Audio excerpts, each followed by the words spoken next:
Dear students, good morning. I hope you are fine and quite well. In the previous video, I got little central idea of the poem, A Legend of the Northland, and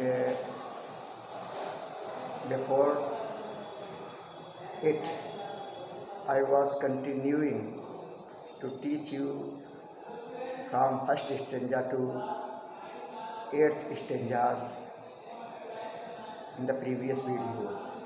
I am continuing the ninth stanza. The ninth stanza is from Then she took ... with that. इस stanza के जो hits words हैं you will have to write them in your notebooks so that you may be able to understand the stanza very clearly and successfully. Yes. Then she took a tiny scrap of dough and rolled it flat and baked it thin as wafer, but she could not part with that.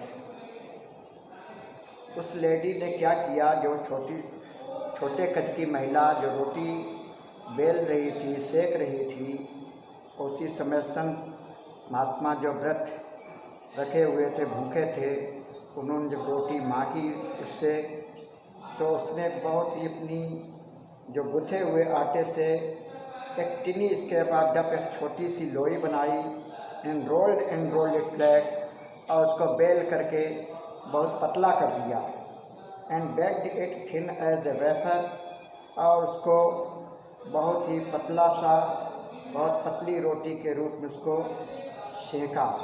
But she could not part with that, लेकिन उसे वो रोटी इतनी बड़ी लग रही थी कि वो उससे उस रोटी को देना नहीं चाहती थी, ना उसके अंदर लालच जैसा था. बहुत ही इजी पोएम है, आप लोगों को बड़ा आराम से आ जाएगी. बुक अगर आपके पास है, बुक निकाल लें, स्टेंजास को देखें. 10th stanza. For she said my cakes that seem too small when I eat of them myself are yet too large to give away, so she put them on the shelf. इतनी लालची है वो कहती है. फारसी से उसने कहा, उस महिला ने कहा कि my cakes that seem too small, जब मैं अपनी केक्स को, चपातीस को जब मैं खाती हूँ तो मुझे बहुत छोटी छोटी सी लगती हैं. When I eat of them myself, जब मैं स्वयं खाती हूँ को. Are yet too large to give away, लेकिन अब ये दिखने में इतनी बड़ी लग रही हैं कि मैं इनको नहीं दे सकती हूँ. और उसने एक भी रोटी नहीं दी उस संत पुरुष को. क्या नाम था संत पुरुष का? Saint Peter. बड़े धर्मात्मा थे, ईसा मसीह के उपदेशों को दूर दूर तक सुनाया करते थे. तो जब उनको नहीं मिला, रोटी उन्हें नहीं मिली, भूखे थे, यहाँ तक कि भूख के कारण उनको मूर्छा जैसी आ रही थी, तो संत महिला के इस लालचपूर्ण व्यवहार से नाराज हो गए. आगे नेक्स्ट, उसने जब रोटियां सेब पर रख दी तो स्टेंजा 11 क्या? Then good saint Peter grew angry for he was hungry and faint and surely such a woman was enough to provoke a saint. तब एक धर्मात्मा संत पुरुष पीटर नाराज हो गए. For he was hungry and faint, क्योंकि वो दिन भर व्रत रखने के कारण भूखे थे और मूर्छा जैसी उनको कमजोरी आ रही थी. And surely such a woman, और उस स्त्री, ऐसी स्त्री जो लालची हो, उसके व्यवहार में was enough to provoke a saint, उन संत पुरुष को नाराज़ करने के लिए उसका व्यवहार पर्याप्त था. Now the 12th stanza. I am continuing. You have to write down the hint words.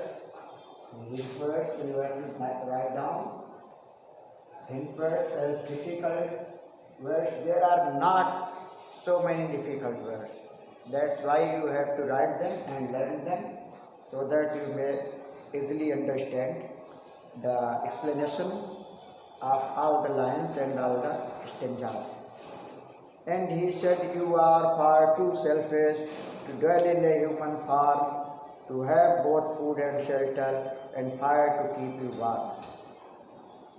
संत पुरुष ने कहा, पीटर ने नाराज होते हुए कि you are far too selfish, तुम इतनी अधिक स्वार्थी हो, to dwell in a human form, कि तुम्हारे स्वार्थ की वजह से अब तुम मानव रूप में नहीं रह सकती हो। To have both food and shelter, तुम्हें भोजन और रहने के लिए जो मकान मिला हुआ है, अब तुम रहने के लिए मकान, शेल्टर मीन्स हाउस, और गर्म करने के लिए अब तुम्हें आग पाने का किसी प्रकार का हक नहीं है, और तुम अब मनुष्य बनने लायक नहीं, क्योंकि तुम्हारे अंदर इतनी स्वार्थपरता बढ़ गई है।